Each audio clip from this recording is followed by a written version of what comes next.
How do you plant avocado pits? Boom.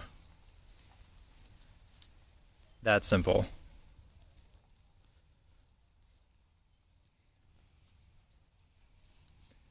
But seriously, it is really that simple. You can do the method where you like put toothpicks and have it in water if you want to see the roots developing, but this way is just as easy, if not easier.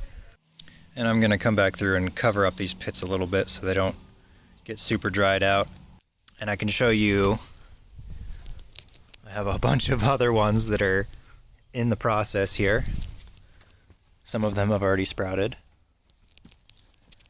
Get this one sprouting. And then I have some that are further along that I've potted up. And this one is much further along, also grown from seed. So yeah, it's that simple. It's going to take a while to grow it from seed, but it's very easy to do.